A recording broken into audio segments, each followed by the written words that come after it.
வெளிநாட்டுக்கு போகணும்னு ஆசை. ஆனால் அவனுக்கு எந்த மொழியும் தெரியாது. இருந்தாலும் சமாளிச்சுக்கலாம்னு முடிவு பண்ணிட்டு கிளம்பிட்டான். ஏதோ ஒரு தேசத்துக்கு போய் சேர்ந்தான். அங்கே அவனுக்கு யாரையும் தெரியாது. அவங்க என்ன மொழியில் பேசிக்கிறாங்க அப்படிங்கிறது கூட புரியல. என்ன பண்ணுறதுன்னு யோசனை பண்ணிட்டு ஒரு இடத்துல நின்றுக்கிட்டு இருக்கிறான். எதிர ஒரு பெரிய கட்டடம். நிறைய பேர் உள்ளே போயிட்டு இருக்கிறாங்க. இவனும் அவங்க பின்னாடியே உள்ளே போனான். ஒரு பெரிய அறை, அலங்காரம்லாம் பண்ணி வச்சிருக்கிறாங்க. நிறைய பேர் சாப்பிட்றதுக்காக உட்காந்துருக்குறாங்க. இவனுக்கு நல்ல பசி. அதனால் இவனும் உட்காந்தான். சாப்பாடு போட்டாங்க, சாப்பிட்டான். அன்பான உபசரிப்பு. இவன் மனசுக்குள்ளே நினச்சிக்கிட்டான், இது ஏதோ அரசருடைய அரண்மனை மாதிரி தெரியுது. இன்னைக்கு ஏதோ விருந்து நடக்குது. நல்ல வேளை நம்ம பசியும் தீர்ந்தது அப்படின்னு நினச்சிக்கிட்டே நிமிர்ந்து பார்க்குறான். சாப்பாடு பரிமாறினவன் எதிரில் ரொம்ப பணிவோட முதுக வளைச்சி வணக்கம் தெரிவித்தான்.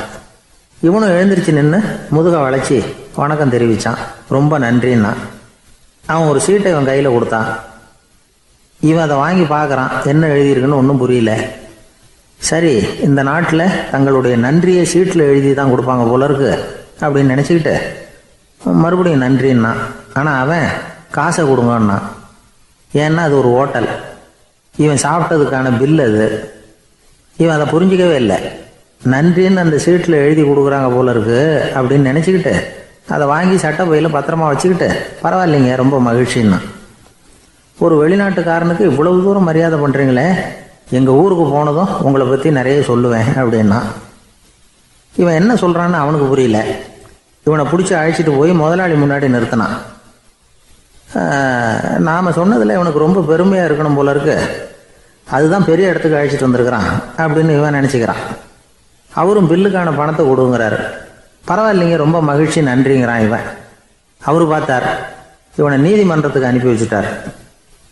இவன் என்ன நினச்சிக்கிட்டான், நம்மளை இந்த ஊர் ராஜா முன்னாடியே அழைச்சிக்கிட்டு வந்து நிறுத்தி இருக்கிறாங்க போல இருக்கு, என்ன ஒரு பெருந்தன்மை அப்படின்னு நினச்சிக்கிறான்.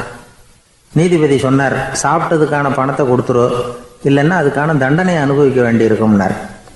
ராஜாவே நமக்கு நன்றி சொல்கிறாரு போல இருக்கு அப்படின்னு நினச்சிக்கிறான் இவன். என் மகிழ்ச்சிக்கு எல்லையே இல்லைங்க அப்படின்னா. அவர் பார்த்தார், இவனுக்கு தண்டனை கொடுக்க வேண்டியது தான் அப்படின்னு முடிவு பண்ணார். உடனே தீர்ப்பு எழுதினார். இவனை கழுதையில் பின்புறமாக உட்கார வைங்க, இவன் ஒரு மோசடிக்காரன் அப்படின்னு ஒரு போர்டு எழுதி அவன் கழுத்தில் மாட்டுங்க, அப்புறம் அந்த கழுதையை ஊர் பூரா விரட்டுங்க அப்படின்னார். இவனுக்கு தான் மொழி புரியலையே, ஏதோ நடக்குது அப்படிங்கிறது மட்டும் புரியுது. எல்லாரும் சேர்ந்து இவனை ஒரு கழுதை மேலே உட்கார வச்சாங்க. ஓஹோ, நம்மளை பாராட்டி ஒரு ஊர்வலம் நடத்துகிறாங்க போல இருக்கு அப்படின்னு நினச்சிக்கிறான் இவன். எல்லாரும் சத்தம் போட்டுக்கிட்டே கையை தட்டிக்கிட்டு கழுதை பின்னாடி ஓடி வர்றாங்க. இவனுக்கு ரொம்ப உற்சாகமாக இருக்குது. எல்லாருக்கும் கை கூப்பி வணக்கம் சொல்லிக்கிட்டே போகிறான். கூட்டத்தில் திடீர்னு ஒரு தெரிஞ்ச முகம் தெரியுது. அவனுடைய தேசத்தை சேர்ந்த ஒரு ஆள் அவன். அவனை பார்த்ததும் இவனுக்கு ரொம்ப உற்சாகம். நம்ம ஊருக்கு போனதும் இங்கே நமக்கு கிடைச்ச மரியாதையெல்லாம் உண்மைதான்னு சொல்கிறதுக்கு ஒரு சாட்சியும் கிடைச்சிட்டுது அப்படின்னு நினச்சிக்கிறான். அவனை பார்த்து கத்தனான், நல்லா பார்த்துக்க, இந்த ஊர் மக்கள் எனக்கு எப்படிப்பட்ட வரவேற்பு கொடுக்குறாங்கங்கிறத நல்லா கவனிச்சுக்கோ அப்படிங்கிறான். அவனுக்கு அவமானமாக போயிட்டுது. தலையை குனிஞ்சுக்கிட்டே நழுவி போயிட்டான். இவன் பார்த்தான், அவன் தலை தெரியல. ஆகா, அவனுக்கு நம்ம மேலே பொறாமை போல இருக்கு, அதனால தான் காணாமல் போயிட்டான் அப்படின்னு நினச்சிக்கிறான். இப்படி ஒரு வேடிக்கை கதையை பெரியவங்க சொல்கிறது உண்டு. கதை வேடிக்கையாக இருந்தாலும் இதில் உள்ள கருத்து என்ன தெரியுமா? அந்த கழுதை மேலே உட்காந்துருக்கிறானே, அது மாதிரி தான் நாமளும் அகங்காரங்கிற கழுதை மேலே உட்காந்துக்கிட்டு இருக்கோமா. நாமளும் கிட்டத்தட்ட அதே மாதிரி பிரம்மையில் தான் இருக்கிறோமா. என்ன நடக்குதுங்கிறதே புரியறதில்ல. அகங்காரத்தில் பேசுகிறவனுக்கும் சித்த சுவாதீனம் இல்லாமல் பேசுகிறவனுக்கும் அதிக வித்தியாசம் இருக்கிறதில்ல. அது மாதிரி ஒருத்தன் தன்னுடைய வீட்டை சுற்றி சேற்றை வாரி அரைச்சிக்கிட்டு இருந்தானா. அந்த வழியாக வந்த ஒரு பெரியவர் அதை பார்த்துருக்கார். என்னப்பா பண்ணிகிட்டு இருக்கிற அப்படின்னு கேட்டாரான். கழுதைகளை விரட்டிக்கிட்டு இருக்கிறேன் அப்படின்னானா. இங்கே கழுதைகளே காணுமே அப்படின்னாரான் அவர். அதுதான் ஏற்கனவே விரட்டி விட்டனே அப்படின்னானா இவன். ஒரு ஊரில் ஒரு ராஜா இருந்தார். அவர் ஒரு நாள் காலையில் அரண்மனையில் மேல் மாடத்தில் வந்து நின்றுக்கிட்டு இருந்தார். அப்போ ஒரு ஆள் வீதியில் ரொம்ப வேகமாக ஓடிக்கிட்டு இருக்கான். அதை ராஜா கவனித்தார். அவன் மனசில் ஏதோ ஒரு தவிப்பு இருக்குங்கிறத புரிஞ்சுக்கிட்டார். உடனே அரண்மனை சேவகர்களை கூப்பிட்டார். அந்த ஆளை இங்கே அழைச்சிட்டு வாங்க அப்படின்னார். இவங்க ஓடி போய் அந்த ஆளை அழைச்சிட்டு வந்தாங்க. மன்னர் முன்னாடி நிறுத்தினாங்க. மன்னர் அவனை நிமிர்ந்து பார்த்தார். எதுக்காக இவ்வளோ வேகமாக ஓடிக்கிட்டு இருக்கிற அப்படின்னு கேட்டார்.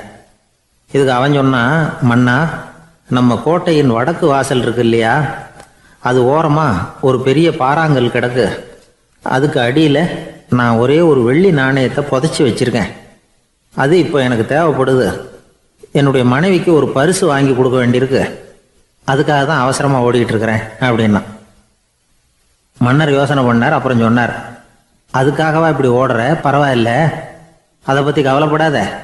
நான் உனக்கு 10 வெள்ளி காசுகள் தர்றேன், வாங்கிட்டு திரும்பி போ அப்படின்னார். இவன் தலையை சொரிஞ்சான். மன்னா, நீங்கள் கொடுக்கறத ரொம்பவும் மகிழ்ச்சியோடு வாங்கிக்கிறேன்.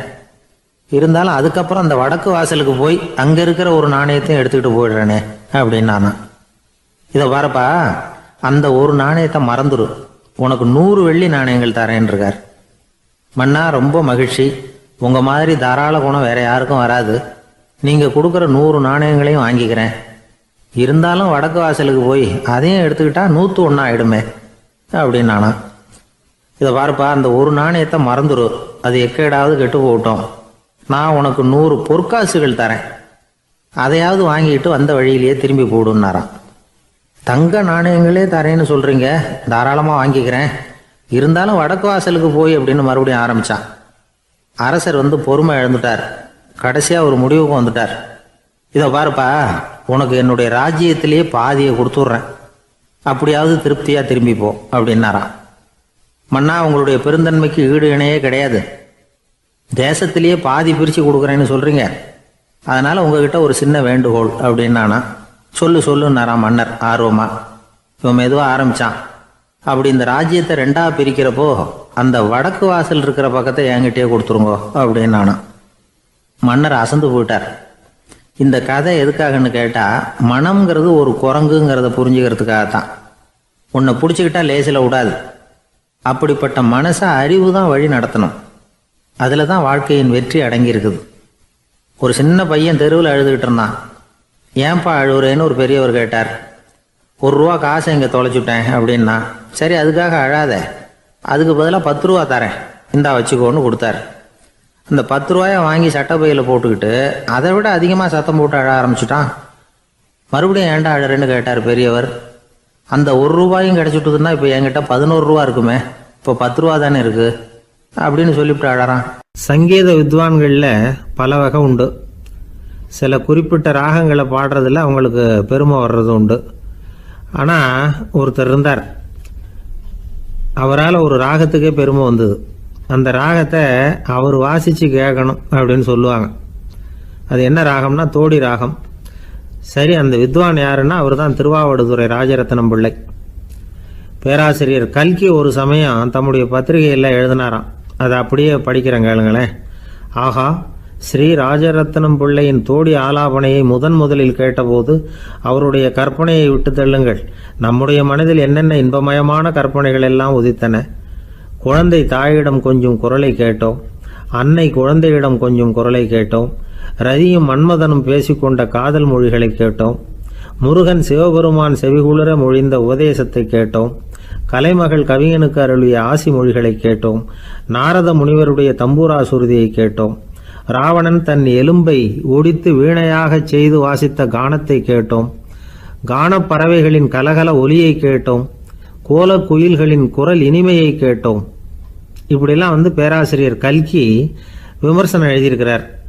திருவாவடுதுறை ராஜரத்னம் பிள்ளை அவர்களுடைய வாசிப்பை கேட்டுட்டு TN ராஜரத்னம் பிள்ளை இறந்து போனார். அப்போ கவிஞர் கண்ணதாசன் எழுதினார், செவியனில் ஓடி எங்கள் சிந்தையில் ஓடி இந்த புவியெல்லாம் ஓடி நின்பார் பொங்கிய தோடி வேறிங்கு எவரிடம் போகும் ஐய இனி அதை காப்பார் யாவர் அவிந்தனின் சடலத்தோடே அவிந்தது தோடிதானும் அப்படின்னு எழுதினாராம். அந்த அளவுக்கு அவருடைய தோடியை ரசித்தவர்கள் உண்டு. அதே மாதிரி தோடின்னா என்னன்னு தெரியாமலே அவரை ரசித்தவங்களும் அந்த காலத்தில் உண்டு.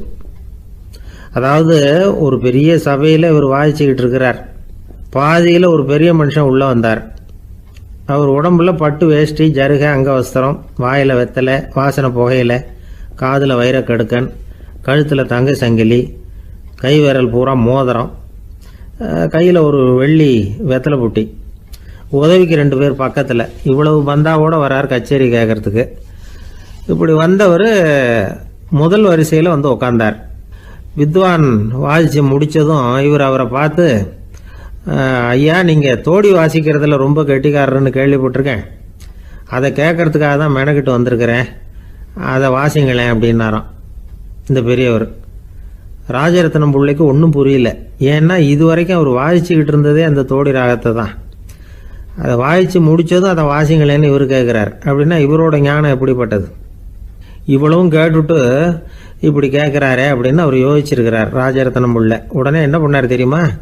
பக்கத்தில் ரொம்ப சாதுவாக சுருதி போட்டுக்கிட்டு இருந்த ஒரு முதுகில் ஓங்கி ஒரு குத்து விட்டாராம். அவருக்கு ஒன்றும் புரியல, எதுக்கு நம்மளை அடிக்கிறார் இவர், நம்மளை குத்துறாரு வித்வான்னு. அவர் அதிர்ச்சியால் இவர் நிமிர்ந்து பார்த்துருக்கார். அப்போ ராஜரத்னம் பிள்ளை சொன்னாராம், ஏய்யா ஐயா பெரிய மனுஷன், என்னுடைய பரம ரசிகர், தோடி ராகம் கேட்கணுங்கிறதுக்காக இவ்வளோ தூரம் வந்திருக்கிறார், வந்து வரிசையில் உட்காந்துருக்கார். நீ இந்த சமயம் பார்த்து தோடி ராகம் வாசிக்கிற நாதஸ்வரத்தை வீட்டில் வச்சுட்டு வந்துட்டியே, இப்போ ஐயாவுக்காக அந்த ராகத்தை நான் எப்படி வாசிக்கிறது அப்படின்னு சொல்லிவிட்டு மறுபடியும் முதுகில் ஒரு அடி கொடுத்தாராம். அடி வாங்கினவருக்கே சிரிப்பு அடக்க முடியலையா. எனக்கு இது மட்டும்தான் சார் தெரியும், இதை தவிர வேறு எதுவும் தெரியாது அப்படின்னு சொல்லிக்கிட்டே காலம் தள்ளுறவங்க ரொம்ப பேர். அவங்கெல்லாம் கஷ்டப்பட வேண்டியிருக்கும். ஒருத்தர் தன்னுடைய தொழிலில் ரொம்ப கெட்டிக்காரராக இருக்கலாம், அதுக்காக எப்பவும் அதே ஞாபகத்தில் இருந்துக்கிட்டு உலகியல் அறிவு இல்லாமல் இருந்துடக்கூடாது, அது ஆபத்து. இதுக்காக நம்ம தாத்தா பாட்டிலாம் ஒரு கதை சொல்லுவாங்களே, கேள்விப்பட்டிருக்கீங்களா? ஒரு சமயம் ஒரு 4 பேர் சேர்ந்து வெளியூருக்கு பிரயாணம் போனாங்களாம். அந்த 4 பேர் எப்படி தெரியுமா? ஒருத்தர் வேதாந்தி, இன்னொருத்தர் சங்கீத வித்வான், 3வது ஆள் வைத்தியர், 4வது ஆள் ஜோசியர். இவங்க 4 பேரும் நண்பர்கள். அதனால் சேர்ந்து புறப்பட்டாங்க. வழியில் ஒரு ஊரில் தங்கினாங்க. இருட்டி போச்சு. அதனால் இன்றைக்கி ராத்திரி இங்கேயே தங்கி இருந்துட்டு நாளைக்கு புறப்படலாம் அப்படின்னு தீர்மானம் பண்ணாங்க. சாப்பாட்டுக்கு என்ன பண்ணுறது? அங்கேயே கடத்தெருவுக்கு போய் சாமான்லாம் வாங்கியாந்து சமைச்சு சாப்பிட்லாம்னு முடிவு பண்ணாங்க. 4 பேர் இருக்கிறதுனால ஆளுக்கு ஒரு காரியமாக செய்யலாம் அப்படின்னு வேலையை பிரிச்சுக்கிட்டாங்க. வைத்தியர் கரிகாய் வாங்க போனார், வேதாந்தி எண்ணெய் வாங்க போனார், ஜோசியர் பலசரக்கு வாங்க போனார், சங்கீத வித்வானுக்கு சமைக்கிற வேலை. எல்லாம் சரி. ஆனால் நடந்தது என்ன தெரியுமா? கடைத்தெருவுக்கு காய்கறி வாங்க போனார்ல வைத்தியர், அங்கே போய் மார்க்கெட்டில் பார்த்தார். ஒவ்வொரு கறிகாயாக எடுத்து பார்த்தார். இது பித்தம், உடம்புக்கு ஒத்துக்காது, இது வாயு, உடம்பு ஒத்துக்காது அப்படின்னு ஒவ்வொன்றா தள்ளினார். கடைசியில் ஒன்றுமே தேரல, வெறுங்கையோடு திரும்பி வந்துக்கிட்டு இருக்கிறார். எண்ணெய் வாங்க போனார் வேதாந்தி, அவர் ஒரு தொன்னையில் எண்ணெயை வாங்கினார். பேசாமல் அதை எடுத்துகிட்டு வர வேண்டியது தானே, முடியல. அவருடைய வேதாந்த மூளை சிந்திக்க ஆரம்பிச்சுட்டுது.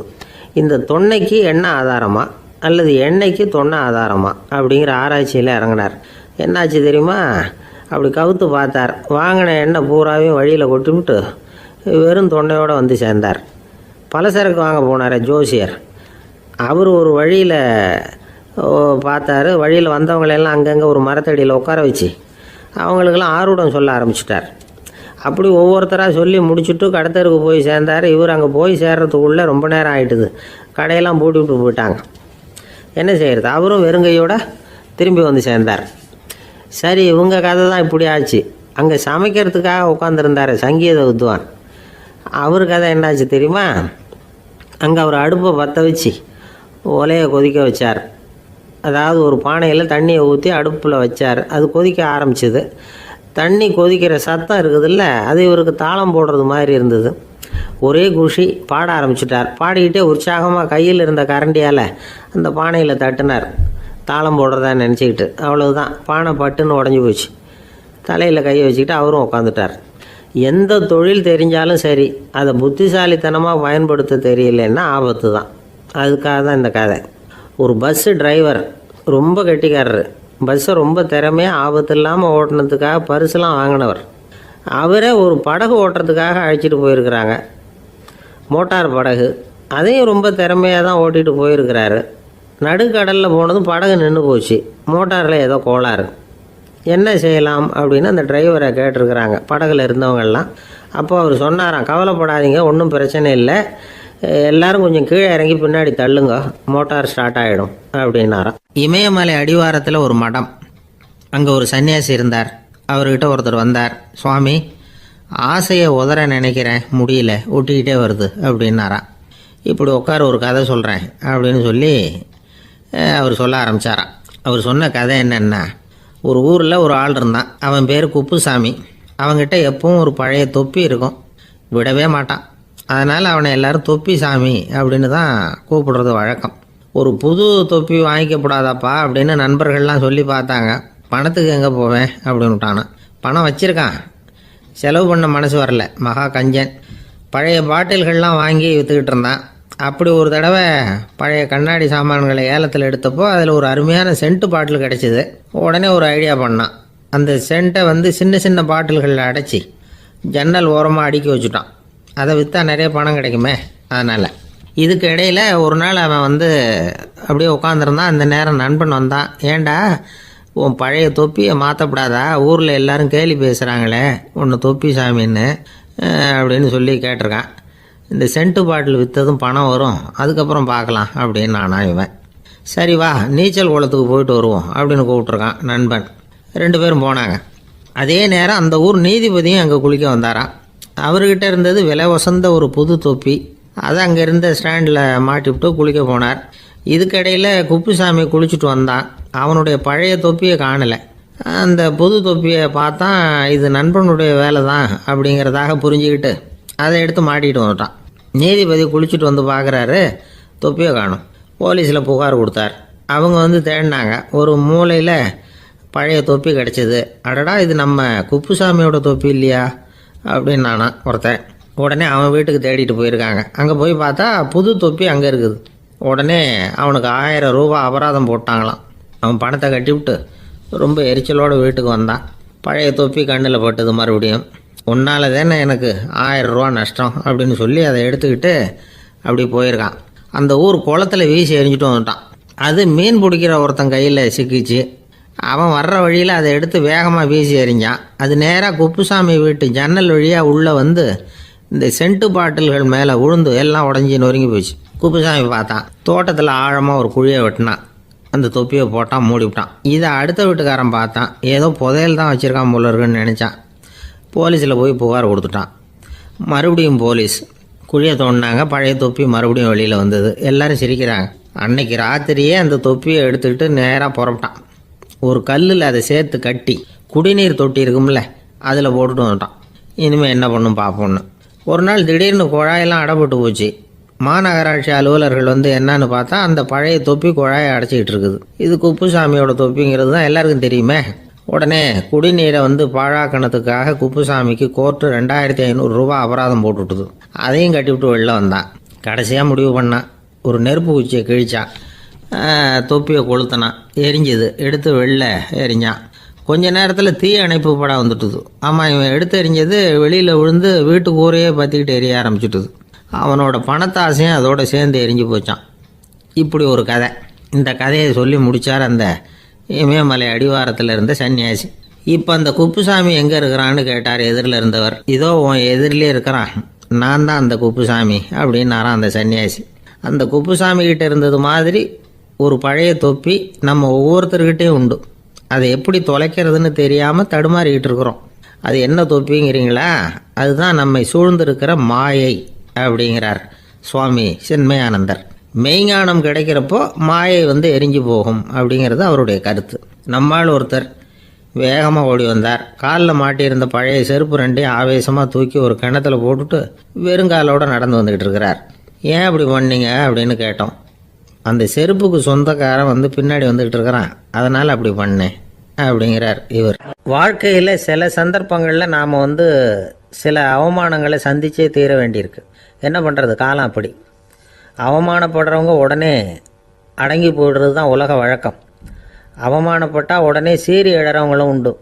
ஆனால் அதையே ஒரு சவாலாக எடுத்துக்கிட்டு முன்னுக்கு வர்றவங்களும் சில பேர் இருக்கிறாங்க. அவங்க ரொம்ப அபூர்வம். இன்றைக்கி மனோதத்துவ நிபுணர்கள்லாம் என்ன சொல்கிறாங்க தெரியுமா?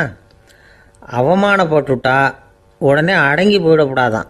அதையே ஒரு சவாலாக எடுத்துக்கிட்டு மனசில் ஒரு வைராக்கியத்தோடு முயற்சி பண்ணினா வாழ்க்கையில் எல்லாரும் முன்னேறலாமா. அவமானங்கிறத நாம் வைராக்கியமாக மாற்றிக்கணும். அதுதான் வெற்றிக்கு வழி. ராமர் இந்த பூமியில் பிறந்ததே ஒரு வைராக்கியத்தினால தான் சார் அப்படின்னார் ஒருத்தர். எப்படிங்க அது அப்படின்னு கேட்டேன். அவர் சொன்னார், தசரதருக்கு ராமர் குழந்தையாக பிறக்கணும், அப்போ தான் இங்கே இருக்கிற கஷ்டங்கள்லாம் நீங்கும் அப்படின்னு சர்வ லோகமும் எதிர்பார்த்துக்கிட்டு இருக்குது. ஆனால் அவர் எப்போ வந்து பிறப்பார் அப்படின்னு யாருக்கும் தெரியல. அந்த காரியம் சீக்கிரம் நடக்கணுமே, அதுக்கு என்ன பண்ணுறது? நாரதர் வந்தார் ஒரு நாள் தசரதரை தேடி. தசரதா, உனக்கு ஒரு செய்தி தெரியுமான்னு ஆரம்பித்தார். அவர் எப்பவும் இப்படித்தானே ஆரம்பிக்கிறது வழக்கம். என்ன விஷயம்னு கேட்டார் தசரதர். தசரதா, நீ அடிக்கடி உன்னோட தேரில் ஏறிக்கிட்டு தேவலோகத்துக்கு போகிற, அங்கே போகிற வர்ற எல்லாம் பண்ணிகிட்ருக்க, எல்லாம் சரி. தேவலோகத்துலேயும் உன்னை நல்லபடியாக தான் வரவேற்கிறாங்க. தேவேந்திரன் உன்னை பிரியமாக அழைச்சிட்டு போய் தன்னுடைய அரியாசனத்திலேயே தனக்கு பக்கத்திலேயே உட்கார வைக்கிறான். நீயும் சந்தோஷமாக உட்காந்து பேசிவிட்டு வந்துடுற. ஆனால் நீ இங்கே வந்ததுக்கு அப்புறம் அங்கே என்ன நடக்குது தெரியுமா உனக்கு அப்படின்னாரான் நாரதர். என்ன நடக்குது எனக்கு ஒன்றும் தெரியலையே அப்படின்னாரான் தசரதர். நாரதர்கிட்ட வந்து கிட்டத்தில் வந்து கேட்டிருக்கார், கொஞ்சம் சொல்லுங்கள் என்னது அப்படின்னு. அவர் நெருங்கி வந்தாரான் நாரதரும். மெதுவாக அவர் காதோட காதாக சொன்னாராம். அதாவது நம்ம பாஷையில் சொல்லப்போனால் பற்ற வைக்கிறார். நீ அங்கே தேவேந்திரங்கிட்ட உட்காந்து பேசிவிட்டு வந்த பிறகு நீ அங்கே உட்காந்துருந்த அரியாசனத்தை தண்ணி ஊற்றி கழுவி சுத்தப்படுத்துகிறாங்க. நீ என்ன அந்த அளவுக்கு சுத்தம் இல்லாத ஆளா, தினம் குளிக்காமையாக இருக்கிற அப்படின்னாராம். தசரதருக்கு இது ரொம்ப அவமானமாக போயிட்டுது. அப்படியே செய்கிறாங்க அப்படின்னாராம். ஆமாம், நீ வேணும்னா நான் சொல்கிறது உண்மையா இல்லையா அப்படின்னு சோதனை பண்ணி பார்த்துக்கோ அப்படின்னாரான் நாரதர். உடனே தசரதர் இதுக்காகவே புறப்பட்டு தேவலோகம் போனார். அங்கே வழக்கம் போலவே இவரை கூப்பிட்டு உட்கார வச்சு பேசிக்கிட்டு இருந்தான் தேவேந்திரன். கொஞ்ச நேரம் பேசிக்கிட்டு இருந்துட்டு சரி நான் கிளம்புறேன்னு புறப்பட்டார். சரி, அவனும் வாசல் வரைக்கும் வந்து வழி அனுப்பி வச்சுட்டு உள்ளே போயிட்டான். தசரதர் வெளியில் கொஞ்ச நேரம் மறைஞ்சி இருந்துட்டு மெதுவாக உள்ளே எட்டி பார்த்தார் என்ன நடக்குதுன்னு. நாரதர் சொன்னது உண்மைதான். தசரதர் உட்காந்துருந்த ஆசனத்தை அங்கே 2 தேவர்கள் கழுவி சுத்தப்படுத்திக்கிட்டு இருக்கிறாங்க. தசரதரால் இதை தாங்கிக்க முடியல. அவருக்கு ரொம்ப அவமானமாக போச்சு. நேராக கிடுகிடுன்னு தேவேந்திரங்கிட்டே போனார். நான் உட்காந்துருந்த இருக்கையே சுத்தம் பண்ணுறியே, நான் என்ன அந்த அளவுக்கு பாவியா அப்படின்னு கேட்டார். ரொம்ப கோபமாக கேட்டார். தசரதரே, மனுஷனுக்கு 3 கடன்கள் உண்டு. தேவ கடன், ரிஷி கடன், பித்ரு கடன். இதை தீர்க்காதவன் பாவியாகிறான். இதில் மகனை பெறுவதால் தான் பித்ரு கடன் தீரும். உனக்கு மகன் கிடையாது, அதனால் நீ பாவி ஆகிற. பாவி உட்காந்துருந்த இடம்ங்கிறதுனால அதை சுத்தம் செய்ய வேண்டியது எங்கள் கடமை அப்படின்னு நானான் தேவேந்திரன். இந்த இடத்துல தசரதருக்கு ஏற்பட்ட அவமானம் ஒரு வைராக்கியமாக மாறிச்சு. தேவேந்திரனே கேட்டுக்கோ, ஒரு மகனை பெற்ற பிறகு தான் இந்த சபையில் மறுபடியும் அடி எடுத்து வைப்பேன் அப்படின்னு சொல்லிவிட்டு போயிட்டாரான்.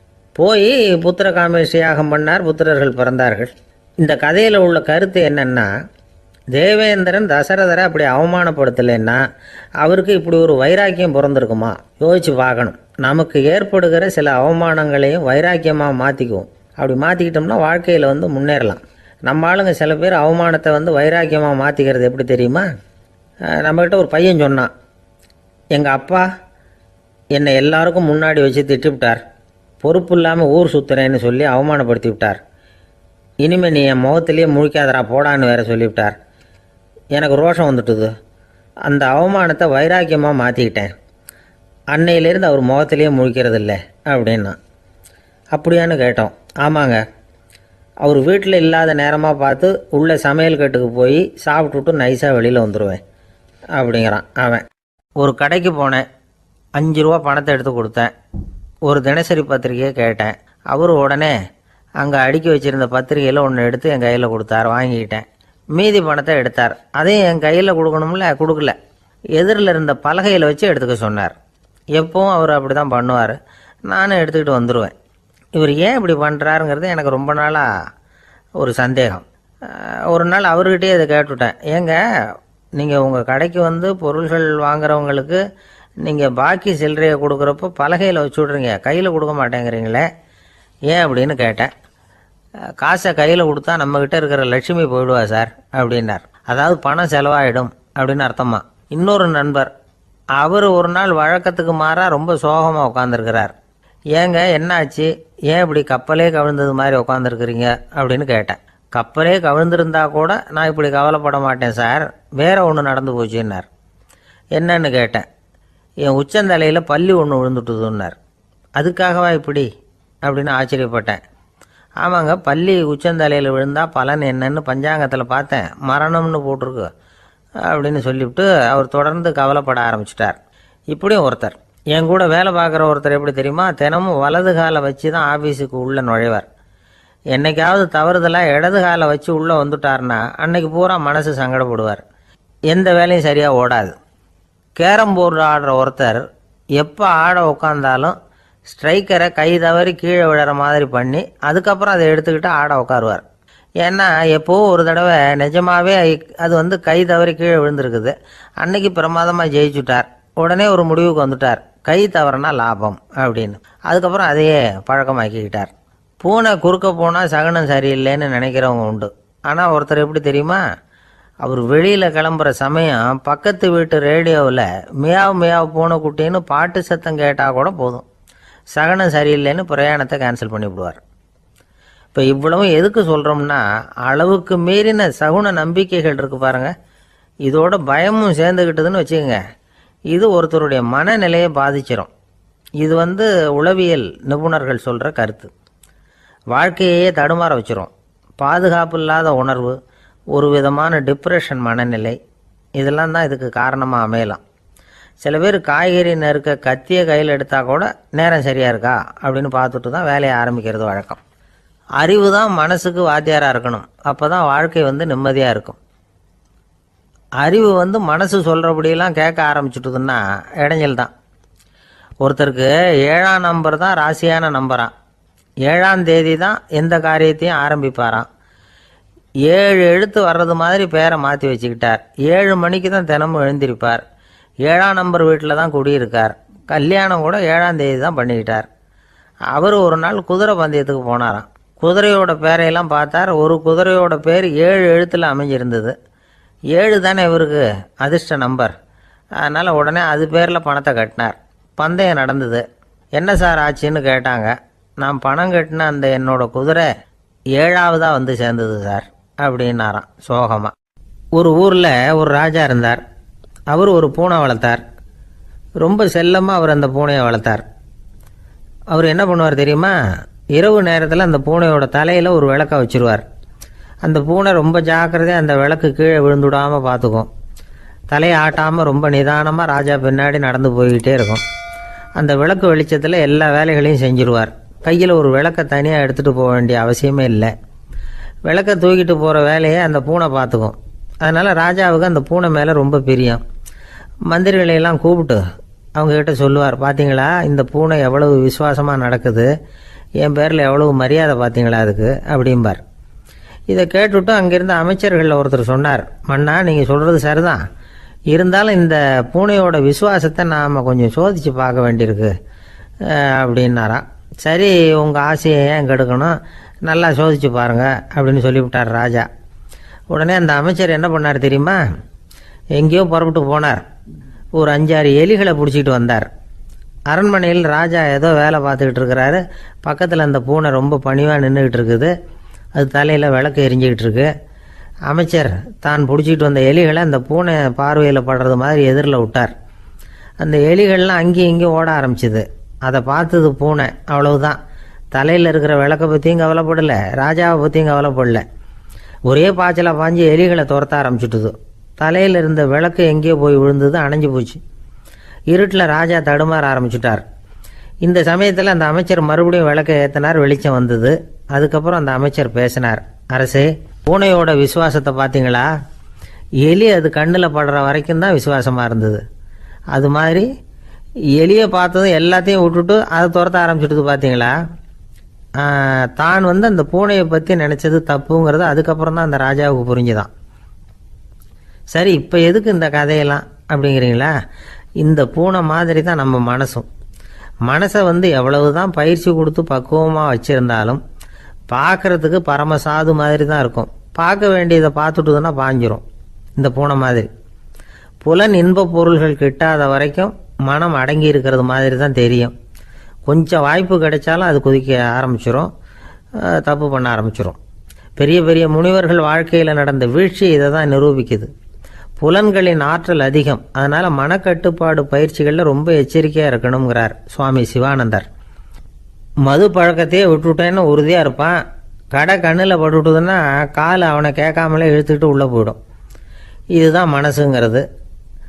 அதுதான் அந்த ராஜா வளர்த்த பூனை. நம்மால் ஒருத்தன் அந்த ராஜா பூனை தலையில் விளக்க வச்சது மாதிரி இவன் தன்னுடைய தலையிலேயே ஒரு விளக்கை ஏற்றி வச்சுக்கிட்டு என்னத்தையும் தேட ஆரம்பித்தான். தேடிக்கிட்டு இருக்கிறான். தலையை ஆட்டாமல் நிதானமாக நடந்து ரொம்ப நேரமாக தேடிட்டு இருக்கிறான். அந்த சமயம் அங்கே வந்த ஒருத்தர் என்னத்தை தேடுறீங்கன்னு கேட்டார். அதுதான் மறந்து போச்சு அப்படின்னு இழுத்தான். சரி, கொஞ்சம் இப்படி உட்காருங்க, ஞாபகம் வந்ததும் தேட ஆரம்பிக்கலாம் அப்படின்னார் அவர். இவன் கொஞ்ச நேரம் உட்காந்து யோசித்தான். அப்புறம் திடீர்னு எழுந்திரிச்சான். ஞாபகம் வந்துட்டுதுன்னா. என்னன்னு கேட்டார். எங்கள் வீட்டில் இருந்த விளக்கை எங்கே வச்சேன்னு தெரியல, அதை தான் தேடிக்கிட்டு இருக்கிறேன், ஏற்றி வைக்கலாம்னு பார்க்குறேன் அப்படின்னா. இந்த உலகத்தில் நாம் நல்லபடியாக இருக்கணும்னா அதுக்கு முக்கியமாக தேவைப்படுறது ரெண்டு. ஒன்று செல்வம், இன்னொன்று அறிவு. சரி, இது ரெண்டில் சிறந்தது எது அப்படின்னு ஒரு கேள்வி கேட்டால் என்ன பதில் சொல்கிறது? இதே கேள்வியை ஹஸ்ரத் அலி அவர்கள்கிட்ட கேட்டாங்களாம். அவர் ஒரு பெரிய அறிஞர். கேள்வி கேட்டவங்களும் சாதாரண ஆட்கள் இல்லை, இவங்களும் அறிஞர்கள். ஒரு நாள் ஹஸ்ரத் அலி அவர்கள்கிட்ட 10 அறிஞர்கள் வந்தாங்களாம். ஐயா, நாங்கள் 10 பேரும் உங்ககிட்ட ஒரே கேள்வியை தான் கேட்க வந்திருக்கிறோம், ஆனால் எங்கள் 10 பேருக்கும் நீங்கள் தனித்தனியாக பதில் சொல்ல முடியுமா அப்படின்னு கேட்டிருக்காங்க. அதாவது அவங்க ஒரே கேள்விக்கு இவர்கிட்ட இருந்து 10 விதமான பதில் எதிர்பார்க்குறாங்க. சரி கேளுங்க, என்ன கேள்வி அப்படின்னார் அவர். அப்போ தான் அவங்க கேட்டாங்களாம், செல்வம் அறிவு இது ரெண்டில் சிறந்தது எது? இதுதான் கேள்வி. ஹஸ்ரத் அலி என்ன பண்ணார் தெரியுமா? அவங்கள ஒவ்வொருத்தராக கூப்பிட்டார்.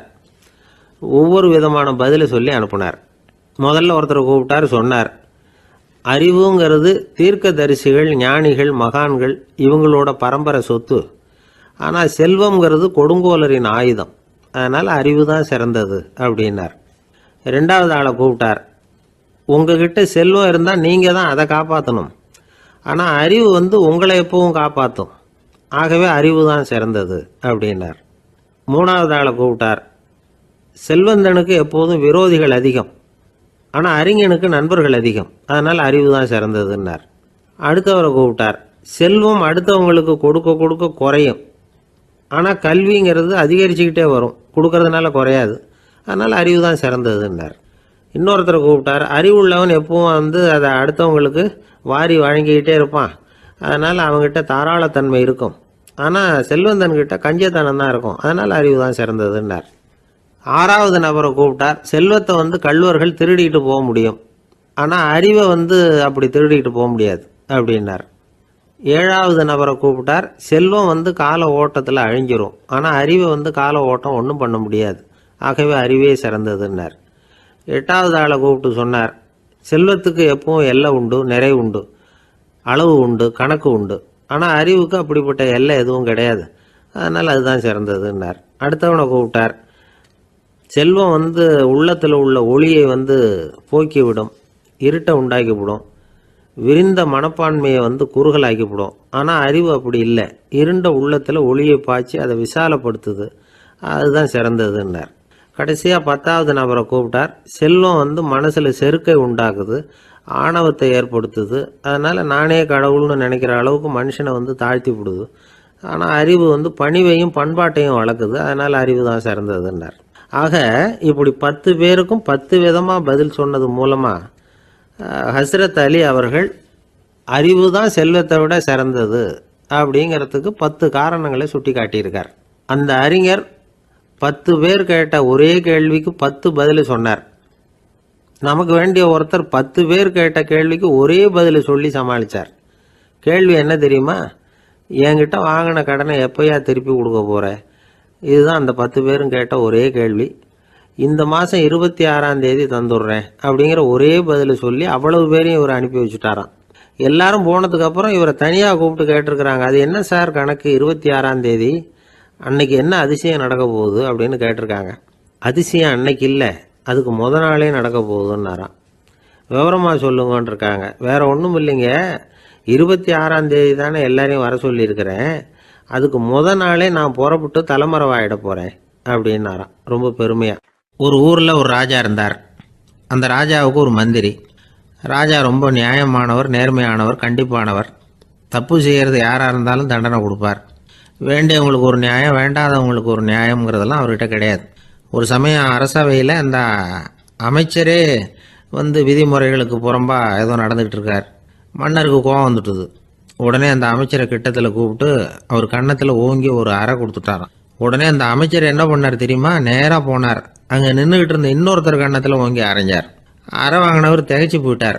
இவர் ஏன் நம்மளை வந்து அரைகிறார் அப்படின்னு யோசனை பண்ணார். மன்னரும் திகைச்சு போயிட்டார். நாம இவரை அரைஞ்சா அதுக்காக இவர் போய் இன்னொருத்தரை அரையணுமா அப்படின்னு யோசனை பண்ணார். இவருக்கு என்ன பைத்தியமானு கூட நினைக்க ஆரம்பிச்சுட்டார்.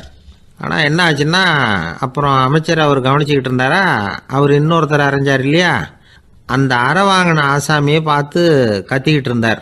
யார்? அமைச்சர். ஏன்பா என்கிட்ட அறையை வாங்கிக்கிட்டு இப்படி விவரம் இல்லாமல் நின்றுக்கிட்டு இருக்கிறிய, நான் உனக்கு கொடுத்ததை நீ வேற யாருக்கிட்டையாவது கொடுத்துரு அப்படின்னார். உடனே அந்த ஆள் பார்த்தான். தனக்கு அடுத்தபடியாக நின்றுக்கிட்டு இருந்தவனை ஓங்கி ஒரு அறை அரைஞ்சான். அவன் கன்னத்தை தடவிட்டே யோசனை பண்ணான். இது ஏதோ புரிஞ்சுக்கிட்ட மாதிரி அடுத்தாப்புல நின்றுக்கிட்டு இருந்தவனை அரைஞ்சான். இப்படி இந்த அறை வந்து மாறி மாறி போய்கிட்டே இருக்குது. ஊரு பூரா பிரயாணம் பண்ண ஆரம்பிச்சுட்டுது. அன்னைக்கு ராத்திரி அந்த ராஜா படுக்கிறதுக்காக போனார். அந்த நேரம் பார்த்து அவர் கன்னத்தில் பலார்னு ஒரு அறை விழுந்தது. நம்மளே அரையிறது யாரு அப்படின்னு அதிர்ச்சியோட மன்னர் திரும்பி பார்க்குறாரு. அரைஞ்சது அவரோட மனைவி. என்னாச்சு உனக்குன்னு கத்துனார் ராஜா. உங்களுக்கு தெரியாதா, ஊர் பூரா ஒருத்தர் மாற்றி ஒருத்தர் மூலமாக இந்த அறை வந்து பிரயாணம் பண்ணிட்டு வருது அப்படின்னாங்க அந்த அம்மா. அப்படின்னா ஆரம்பித்த இடத்துக்கே வந்துட்டுதா அப்படின்னாராம் மன்னர். என்ன சொல்கிறீங்கன்னு கேட்டிருக்காங்க. இவர் விவரத்தை சொன்னாராம். அப்படின்னா நீங்கள் ஆரம்பித்து வச்ச இந்த விளையாட்டை நான் முடிச்சு வச்சுட்டேன் அப்படின்னாங்களாம் அந்த அம்மா.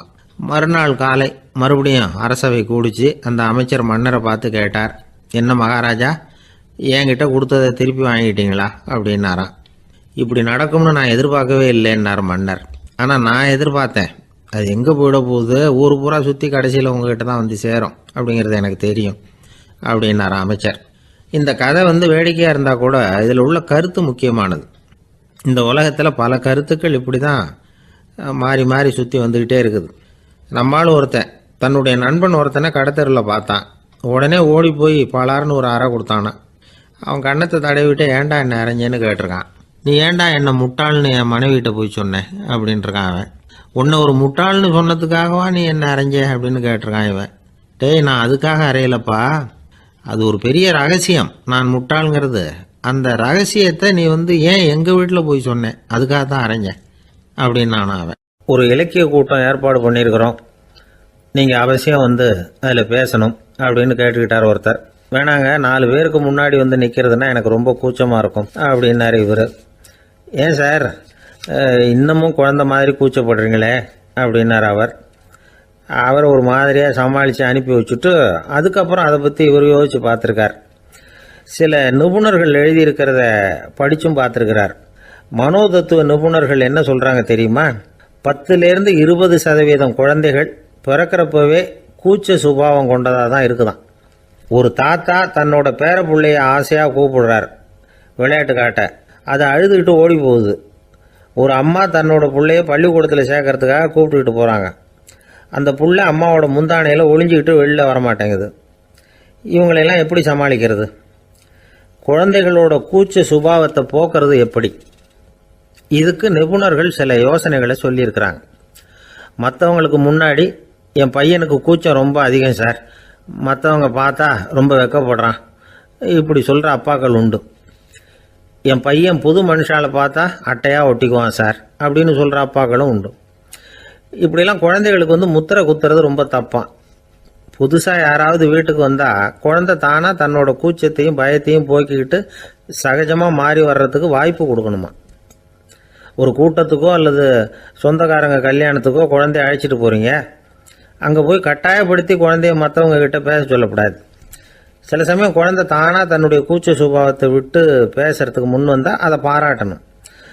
குழந்தை கலகலப்பு இல்லாமல் மௌனமாக இருந்ததுன்னா அதையும் கண்டுக்கக்கூடாது. குழந்தை பேச ஆரம்பித்தா அதை ஆர்வத்தோடு கவனிக்க தெரியணும். கலந்து உரையாடுற பழக்கத்தை வீட்லேயே ஆரம்பிக்கலாம். கேட்டதுக்கு பதில் சொல் அப்படின்னு நீங்கள் அதிகாரம் பண்ணிகிட்டு இருக்கக்கூடாது. அது வந்து குழந்தைக்கு பேசுகிற சந்தர்ப்பத்தை குறைச்சிருமா. இப்போ நாம் அதிகாரம் பண்ணால் கேலி செய்கிற பழக்கம் குழந்தைகளை வந்து ரொம்ப பாதிச்சிருமா. பெரியவங்களானதுக்கு அப்புறமும் சில பேர் கூச்சத்தோடவும் பயத்தோடவும் இருக்கிறதுக்கு இதுதான் காரணம்.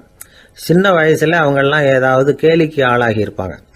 2வது குழந்தை மூத்த குழந்தைய வந்து கேலிக்கு ஆளாகிற சந்தர்ப்பங்களை கண்டு கேலி பண்ணினா அது இளம் நெஞ்சங்களை விட்டு நீங்கிறதே இல்லையா. எப்பவும் குழந்தையோட நடை உடை பாவனைகளை பற்றி சொல்லிக்கிட்டே இருக்கக்கூடாதான். அதுவே கூச்ச சுபாவத்தை கொண்டுட்டு வந்துருமா. அப்பா எங்கேன்னு யாராவது கேட்டால் இது மாதிரி இந்த காரியத்துக்காக வெளியில் போயிருக்கார், இத்தனை மணிக்கு திரும்பி வருவார் அப்படின்னு சொல்கிற அளவுக்கு குழந்தைகளை வந்து பழக்கப்படுத்தி வைக்கணும். ஃபோன்லேயே யாராவது விசாரித்தா கூட இது மாதிரி பதில் சொல்லு அப்படின்னு சொல்லணும். சின்ன சின்ன மீட்டிங்கில் 4 வார்த்தை பேச தயார் பண்ணலாம். ஒரு கடையிலையோ அல்லது ஹோட்டல்லையோ ஏதாவது விவரம் கேட்கணும்னா உங்கள் குழந்தைய தைரியமாக அனுப்புங்க. குழந்தைகள் பணிவாகவும் பொறுமையாகவும் விவரம் கேட்குறப்போ கூச்ச சுபாவம் தானாக போயிடும். சின்ன வயசுலேயே இப்படிலாம் பழக்கப்படுத்தினா தான் வருங்காலத்தில் தைரியமாக இந்த சமுதாயத்தில் வாழ முடியும். இல்லைன்னா 60 வயசுலேயும் அடுப்பங்கரையை விட்டு வெளில வர்றதுக்கு கூச்சப்பட்டுக்கிட்டு தான் இருக்க வேண்டியிருக்கும். இந்த காலத்து பிள்ளைங்க எவ்வளவோ பரவாயில்ல, எதுக்கும் தயங்குறதில்ல, கூச்சப்படுறதில்ல. ஒரு அம்மா அடுப்பங்கரையிலேருந்து சத்தம் போட்டாங்க, டேய் ராமு, தயவு பண்ணி அந்த டிவியை நிறுத்துறா, அந்த பெண்ணோட குரல் மகா மோசம், அடுப்பங்கரையில் இருக்கிற என்னாலேயே அதை சகிச்சிக்க முடியல அப்படின்னாங்களாம். உடனே பையன் கொஞ்சம் கூட தயங்காமல் பதில் சொல்கிறான், அம்மா இந்த குரல் டிவியிலேருந்து வரல, எழுத்த விட்டு மாமி தான் இங்கே வந்திருக்கிறாங்க, அவங்க தான் இப்போ என்னோட பேசிக்கிட்டு இருக்கிறாங்க அப்படின்னு நான். வங்க நாவலாசிரியர் சரத் சந்திரர் ஒரு நண்பர் அவர்கிட்ட வந்தார். வழக்கமாக எல்லா எழுத்தாளர்கள்கிட்டையும் கேட்குற ஒரு கேள்வியை கேட்டார். நீங்கள் எழுத்துத்துறைக்கு வந்தது எப்படி? இதுதான் கேள்வி. அதை தெரிஞ்சு என்ன பிரயோஜனம்னார் சரத் சந்திரர். சும்மா சொல்லுங்களேன், தெரிஞ்சுக்கிறேன் அப்படின்னார் வந்தவர். சரி சொல்கிறேன்னு ஆரம்பித்தார். நான் ரங்கூனில் வேலை பார்த்துக்கிட்டு இருந்தேன். சம்பளம் பத்தல, வேலையும் பார்த்துக்கிட்டு ஒரு பலசரக்கு கடை வைக்கலாம்னு நினச்சேன். என்னால் மளிகை கடை வச்சு சரியாக நடத்த முடியுமாங்கிற சந்தேகம் என் மனைவிக்கு. அதை சோதனை பண்ணி பார்க்கணுங்கிறதுக்காக சில பொருள்களின் அளவு, அதோட விலை, இப்படி சிலதை சொல்லி எல்லாத்தையும் மனக்கணக்காக கூட்டி போட சொன்னாங்க. என்னால் சரியாக கூட்டி சொல்ல முடியல. உங்களால் மளிகை கடை நடத்த முடியாதுன்னு சொல்லிவிட்டாங்க. உடனே என்ன பண்ணுறது, வேறு வழி இல்லை, கதை எழுத ஆரம்பிச்சிட்டேன் அப்படின்னார். கேட்டவருக்கு சிரிப்பு வந்துட்டு தான். சரத் சந்திரர் ஒரு பக்கம் சீரியஸான நாவல்கள், சிறுகதைகள் எழுதியிருந்தாலும் அவருடைய இன்னொரு பக்கம் வேற விதம். நண்பர்கள்கிட்ட பேசும்பொழுதும் சரி, அவர்களுக்கு கடிதங்கள் எழுதும்போதும் சரி, கேலியும் கிண்டலும் நகைச்சுவை உணர்வும் அதிகமாக இருக்கும். காந்திஜி ஒரு சமயம் கல்கத்தாவுக்கு வந்திருந்தார். தேசபக்தர்கள் பல பேர் அவர்கிட்ட பேசிக்கிட்டு இருந்தாங்க. அப்போது சரத் சந்திரரும் அங்கே இருந்தார். கிரண் சங்கர் ராய் அப்படிங்கிறவரும் அங்கே இருந்தார்.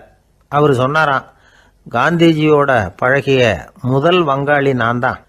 போயர் யுத்த காலத்தில் இவர் லண்டனுக்கு வந்திருந்தப்போ என்கிட்ட தான் வங்காள மொழி கற்றுக்கிட்டார் அப்படின்னாராம்.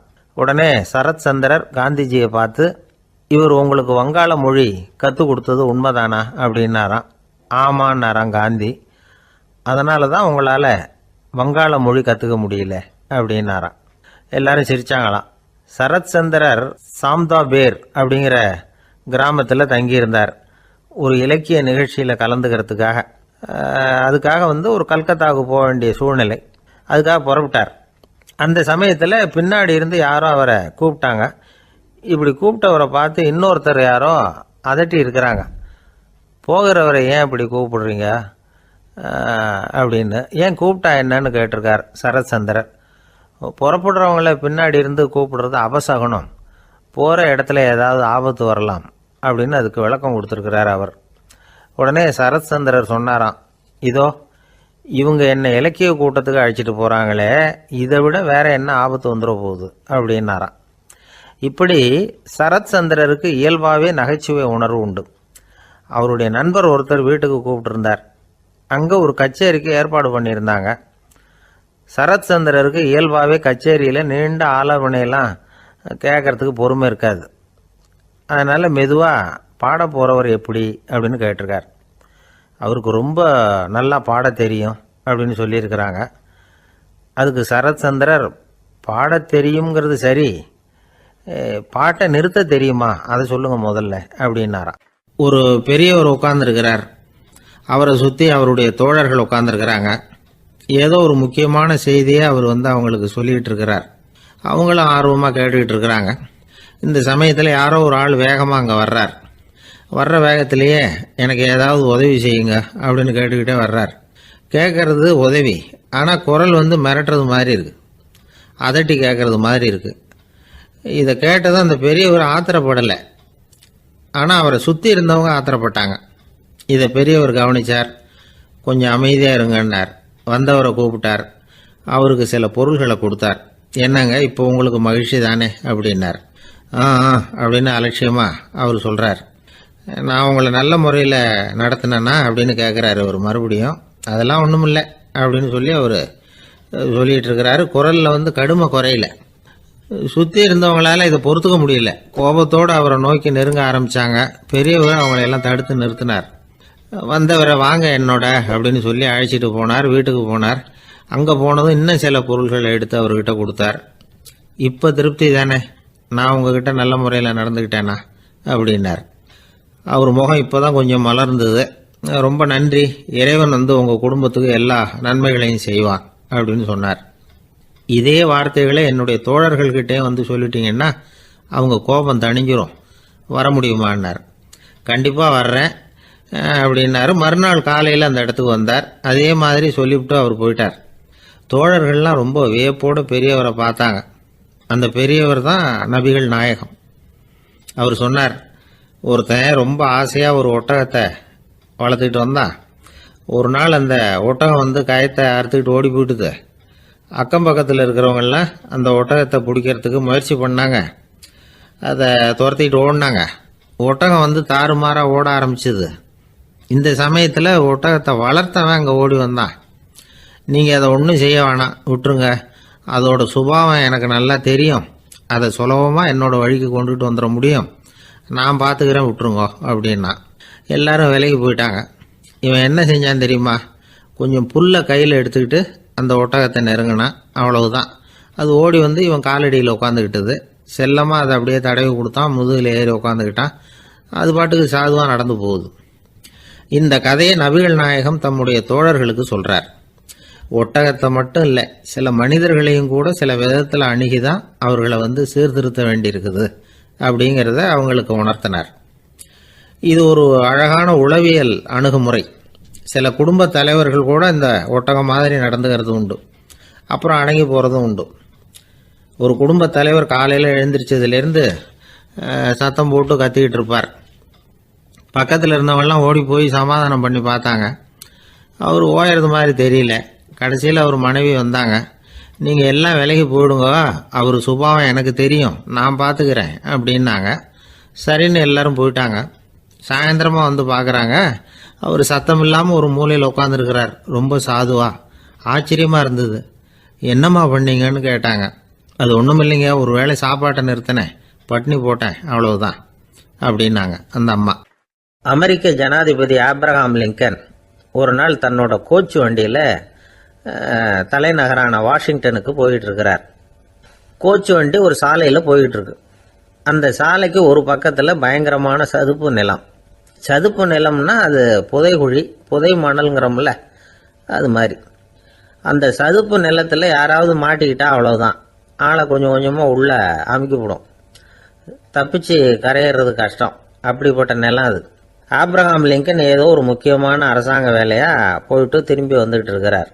அதனால் அந்த சமயத்தில் அவர் விலை வசந்த ஆடைகளை அணிஞ்சிருக்கிறார். அப்படி அவர் அந்த கோச்சு வண்டியில் வந்துக்கிட்டு இருக்கிறாரு. அந்த சமயத்தில் ஒரு காட்சி அவர் கண்ணில் பட்டுட்டுது. என்ன தெரியுமா? ரோட்டுக்கு பக்கத்தில் இருந்த சதுப்பு நிலத்தில் ஒரு இளம் பன்றி குட்டி சிக்கிக்கிட்டு தவிச்சிக்கிட்டு இருக்குது. பரிதாபமாக கத்திக்கிட்டு இருக்குது. அதை பார்த்தார் லிங்கன். அவருக்கு என்ன மாதிரி ஆயிட்டுது. உடனே வண்டியை நிறுத்த சொன்னார். கீழே இறங்கினார். தன்னோட விலை வசந்த ஆடைகளை பற்றி லட்சியம் பண்ணவே இல்லை. தனக்கே ஆபத்து வரலாம்ங்கிறத பற்றியும் கவலைப்படலை. தான் ஒரு குடியரசுத் தலைவருங்கிறத பற்றியும் அவர் நினச்சி பார்க்கல. நேராக அந்த சதுப்பு நிலம் பக்கமாக போனார். அந்த சேத்துல இறங்கி பன்றிக்குட்டியை காப்பாற்றி கரைக்கு கொண்டுட்டு சேர்த்துட்டார். அதுக்கப்புறம் நிம்மதியாக கோச்சு வண்டியில் ஏறி வெள்ள மாளிகைக்கு சேர்ந்தார். ட்ரெஸ்ஸு உடம்பு பூரா சேறு சகதி. பார்க்குறவங்களுக்கெல்லாம் ஆச்சரியமாக போச்சு. அவங்களுக்கு ஒன்றும் புரியல. இவர் நேராக ட்ரெஸ்ஸு மாற்றிக்கிறதுக்காக போனார். கோச்சு வண்டி ஓட்டிகிட்டு வந்தவங்கிட்ட போய் எல்லாரும் கேட்டாங்க, என்ன ஆச்சு அப்படின்னு. அவர் வர்ற வழியில் நடந்த விவரத்தை சொன்னார். ஆப்ரஹாம் லிங்கனுடைய இந்த இறக்க குணத்தை எல்லாரும் பாராட்டினாங்களாம், புகழ்ந்தாங்களாம். ஆனால் இதுக்கு லிங்கன் என்ன பதில் சொன்னார் தெரியுமா? தயவு பண்ணி இந்த புகழ்ச்சியான பேச்சையெல்லாம் ஒதுக்குங்க, அதெல்லாம் வேணாம். அந்த சின்ன பிராணி சகதியில் மாட்டிக்கிட்டு துடிச்சிக்கிட்டு இருந்தது. அதை பார்த்தேன். உடனே என்னுடைய இதயத்தில் ஒரு முள்ளு தைச்சது மாதிரி ஒரு உணர்வு. அந்த முள்ளை பிடுங்கி எறிஞ்சேன், அவ்வளவுதான். உண்மையில் அந்த பிராணிக்கு நான் உதவினேங்கிறத விட எனக்கு ஏற்பட்ட இன்னலை போக்கிக்கிட்டேன் அப்படிங்கிறது தான் உண்மை. அதுதான் பொருத்தம். அப்படி இருக்கிறப்போ இதில் புகழறதுக்கு என்ன இருக்குது அப்படின்னாரு ஆபிரகாம் லிங்கன்.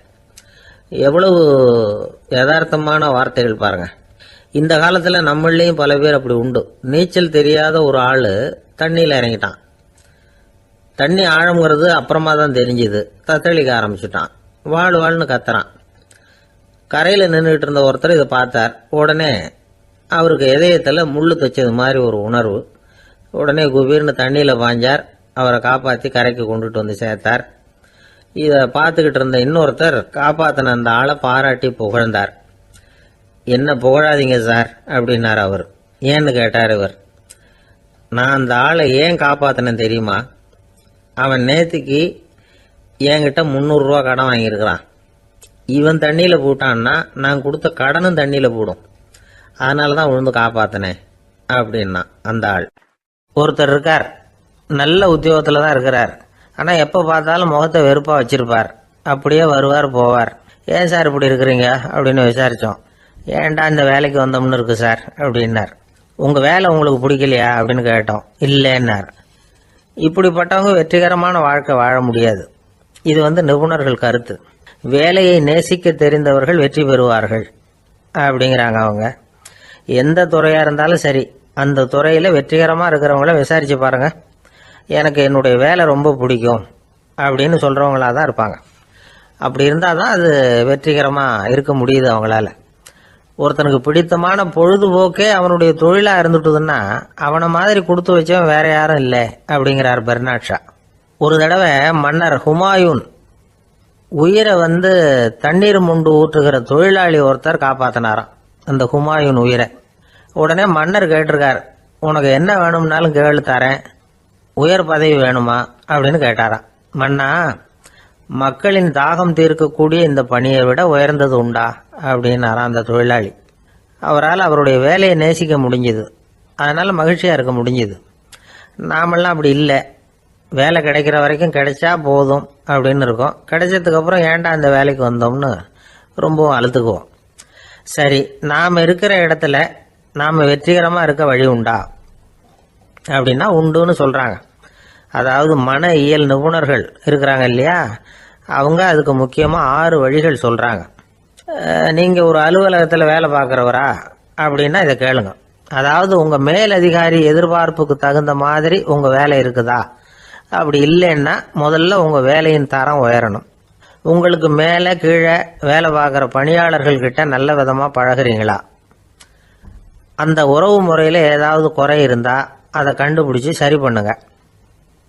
நம்பிக்கைக்கு உரியவர் அப்படின்னு நீங்கள் பேர் எடுக்கணும். நீங்கள் எடுக்கிற முடிவு நல்ல முடிவாக தான் இருக்கும் அப்படின்னு அடுத்தவங்க சொல்லணும். உங்கள் தோற்றத்துக்கு முக்கியத்துவம் கொடுங்க.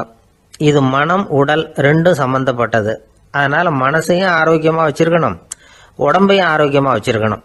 உங்களுடைய நிர்வாகம் செயல்படுற விதத்தை நல்லா புரிஞ்சு வச்சுக்கணும். உங்களுடைய நிர்வாகம் இப்போ ஒரு காரியம் செய்யுதுன்னு வச்சுங்க, ஏன் அப்படி செய்யுது, எதுக்காக அப்படி செய்யுது, அதனுடைய குறிக்கோள் என்ன, அது நீடிக்கிறதுக்கு காரணம் என்ன, இதையெல்லாம் தெரிஞ்சுக்கணும். சிரிப்புக்கு வஞ்சகம் பண்ணக்கூடாது. நல்லா சிரிக்கணும், அப்போ தான் அது திரும்ப கிடைக்கும். கடந்த கால தோல்வியை பற்றி கவலைப்படக்கூடாது. முதலாளி விருப்பம் தெரிஞ்சு நடந்துக்கிறது நல்லது தான். அதுக்காக காக்கா பிடிக்கணுங்கிற அவசியம் இல்லை. உங்களுக்கு ஒரு பொறுப்பான வேலை கிடைக்குது, உடனே சத்தம்